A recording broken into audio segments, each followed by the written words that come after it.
So now I've established how to look at the EQ and I've got our heads around the EQ mindset. The next thing we can do is look at the next process. So commonly a lot of times, a lot of engineers will go straight after EQ into something like compression or into adding effects in and things like that, or even another EQ that's more flavoursome to add character. But one thing I have found is extremely efficient and yields some really good results is to add in something called saturation or harmonic distortion. Now what this does, especially in an in-the-box environment, but what you're in is a very sterile environment, a very digital environment that is pristine, which is a good thing because it means we get nice clean recordings and we can be really precise with our sounds. But it does mean that we lose out on that extra warmth and sort of instability of analog sound. Now, one way to add this back into a in-the-box production or in the box mix is to add in some form of harmonic distortion or saturation. Now I've found that doing this after the EQ, where it's more sort of clinical, as you can see here from my EQ curves on my groups, that adding in some saturation at this point can really make the track start to feel more alive and give more of a, it sounds like you've done more than you've actually done to the track.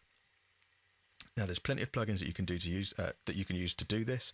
The main one that I use is this NLS channel, or the NLS non-linear summing from Waves. The reason I use this is because it's probably the most cost-effective one with some really good results that you can get out of it.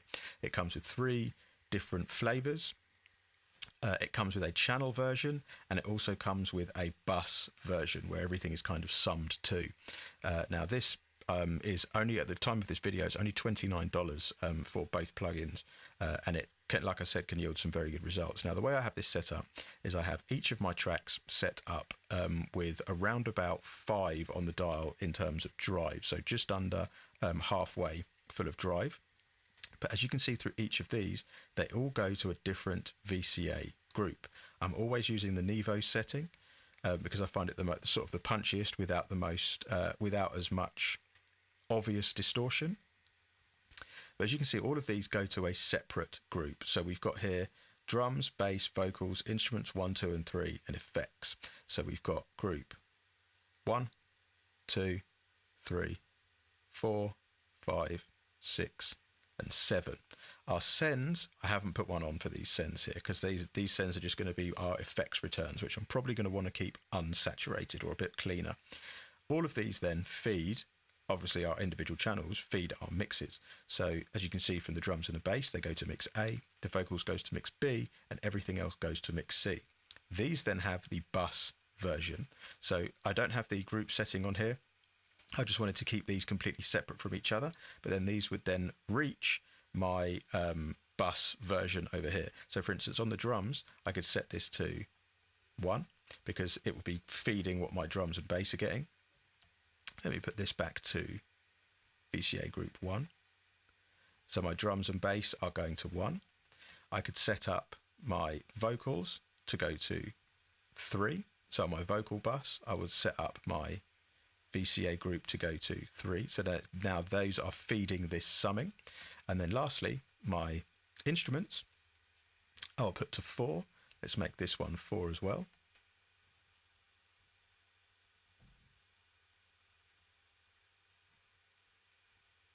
And lastly, my effects, I'm going to put to none because my effects don't have their own separate here.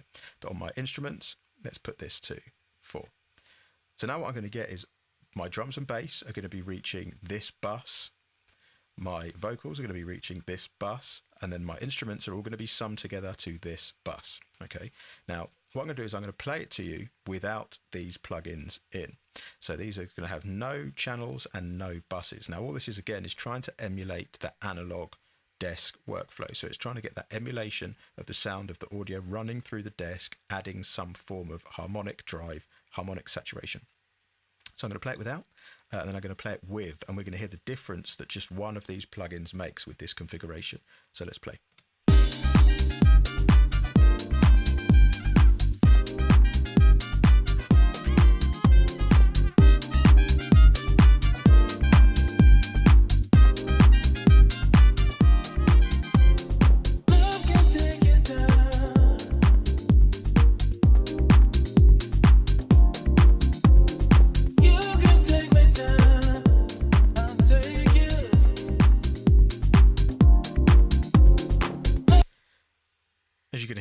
it's so much more energy. We haven't changed the balance of the mix here. We've kept the mix sounding exactly the same as we had before. We've got the same balance. It's just each of those things has a lot more space to them. Even though there's technically not that much more space, each of those things sticks out the mix a little bit more. It's a little bit more dominant and a lot sweeter sounding in its characteristic.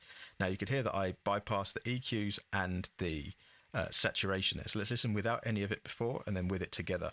We shouldn't go that much up in terms of volume of the mix here. It should be maybe a dB and a half, something like that. But the difference in perceived loudness should be a lot more.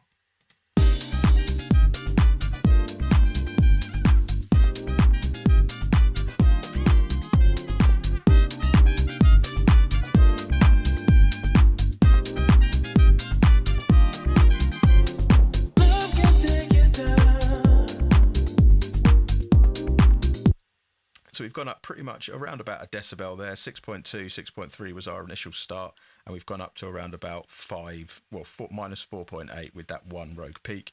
But you can hear the difference we're getting just by adding in just a little bit of EQ and just a little bit of saturation, keeping it nice and simple, working on a group level. Remember, we've done nothing to the balance or anything on any of the individual tracks so far.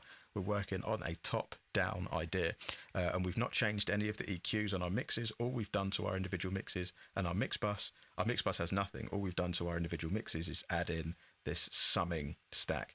Now, as I mentioned before, the only reason I'm using this NLS one is because I like the characteristics you get from it, the options, and it is extremely cheap in comparison to some other ones. But there are some really good free versions. Your stock DAW, Ableton, Pro Tools, Logic will all have a saturation plugin that can give you the same characteristics.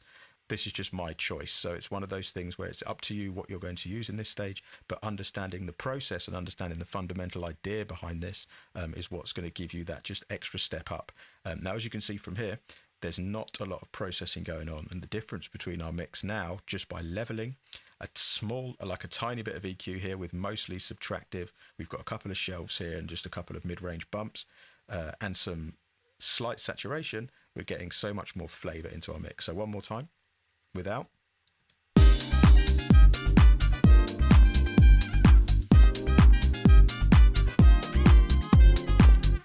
And then with.